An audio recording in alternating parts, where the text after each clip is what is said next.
Welcome back, rankers. Yes, I will be talking about the Australian internet censorship, but right at the end of the show, because quite frankly, it bores me now, and I'm boring myself by talking about it. That's hard to do. Okay, but first, I just wanted to show you something on Twitter today.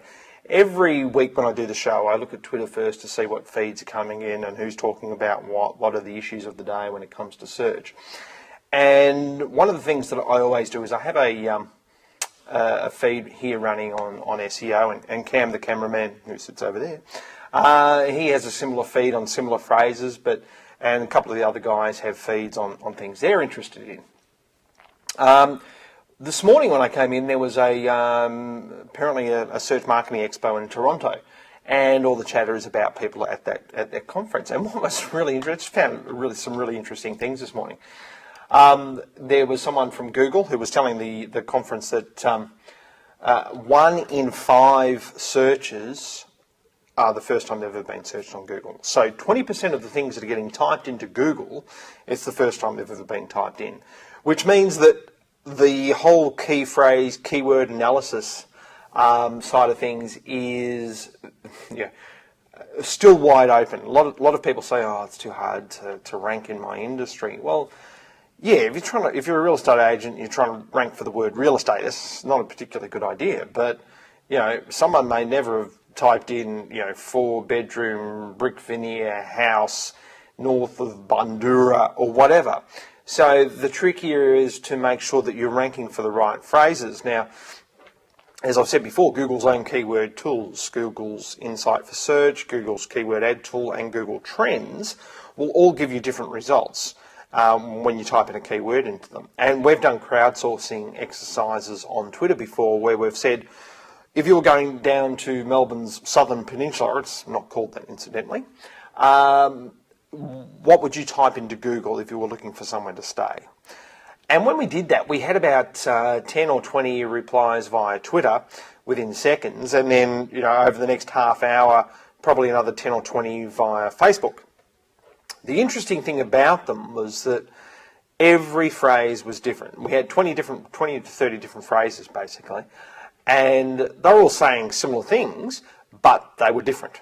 Okay, so whilst you would target 5 phrases up front, because that's probably about the most you want to do at any one time, they're what we call your seed target phrases, because you begin to rank for a whole range of other things. And this is what we always try to explain to people when they come on board, is that these are your target phrases, but there are a lot of other things that you're going to rank for and going to bring in traffic, purely because you're targeting certain phrases and you have other copy on your website.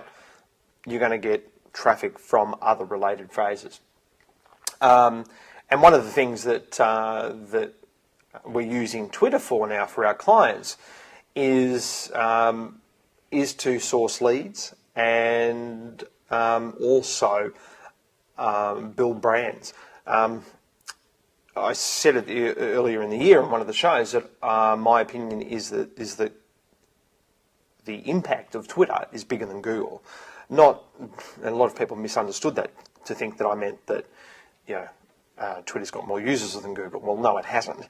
But the impact on the way that we use the net is certainly bigger than what Google had. And it's this real-time, as Darren Rouse, pro blogger, says, the real-time answer engine. And I really like that phrase because it says a lot. I mean, I look at it as personal discovery plus personal recommendation plus immediacy and also plus proximity in some cases.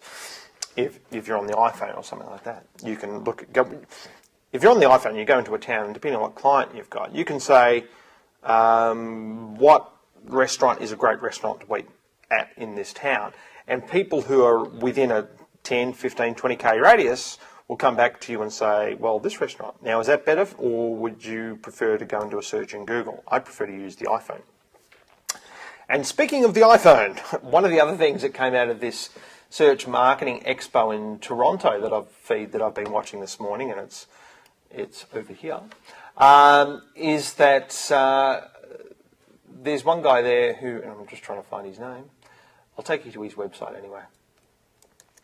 But he's built this great little analytics app for your iPhone, which I find just fantastic. And because if you don't use analytics, you really should. Google Analytics, it's free. It'll take you a couple of years to master it, but start using it now. But it means now I can get the analytics on my iPhone, and you know, everybody who goes out on the road here has an iPhone, simply because it allows us to demonstrate things easily, check things easily, check the status of a site, all those sorts of things without having to cart around a notebook and a modem and everything else. Well, this analytics pack is just fantastic because now we can do all those sorts of things as well. We can look at keywords, we can look at traffic, we can look at bounce rates whilst with a client and not have to cart around the notebook. And it's a cost about $8 Australian or something, so well worth it in my opinion. And that was one of the things that I learned out of the Toronto conference this morning. The other thing that I found really, really interesting and just a little bit sneaky was from this bloke here, Mr. Chris Goward, if you're watching.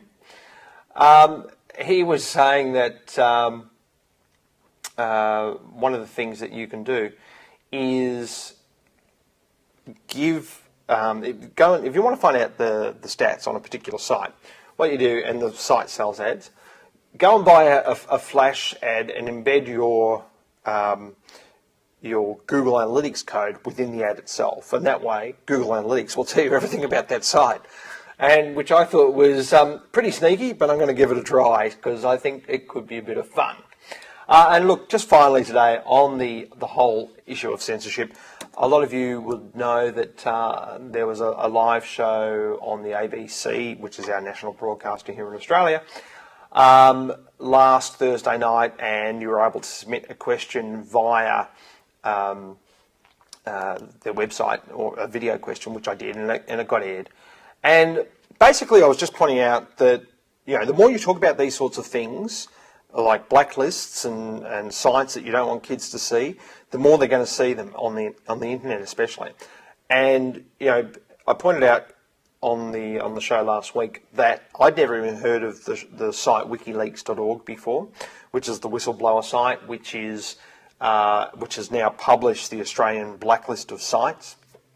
And it just basically showed that over the course of a month, there were now 11,000 pages purely in Australia that were talking about the WikiLeaks website and the blacklist. So basically, you know, 11,000 doorways into the sites that the government says are the worst of the worst. And we wouldn't have had it unless, you know, this filter wasn't going ahead and people weren't talking about this mandatory filter.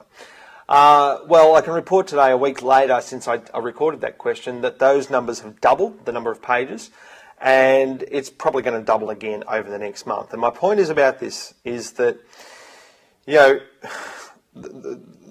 everyone is in agreement that you know, anything that's illegal online, we really don't want to see, okay?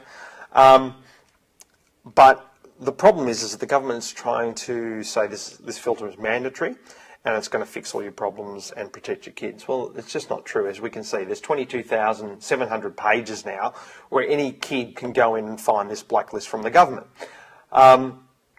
What should be happening if the government really wants to do this, if the people really concerned and really believe that the government can save them and look after them and look after their children, then the filter should be an optional one that people can sign up for. It shouldn't be mandatory that people have to opt out of because it's affecting their internet access, which it will.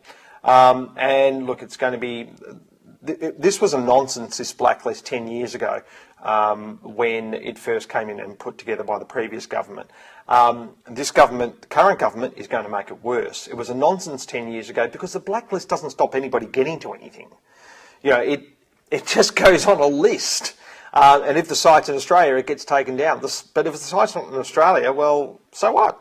And that's what's going to happen with all these sites. Once they're blacklisted and they get filtered out now with the government's filter, they're just going to turn up tomorrow under a different domain name. And then that one will have to be blacklisted. These 22,700 pages in the Australian domain space will also probably have to be blacklisted by the government because they're all pointing at the blacklisted site. And I reckon it's probably going to cost the government around $1,000, maybe $2,000 per web page that they have to ban. And we're only at 22,700, and that's just for one word, which is WikiLeaks. So imagine all the other words. And we're talking, if the government's going to do this properly, it's going to cost billions. And that's it for today's show. Hope to see you next week. Thanks very much. Bye.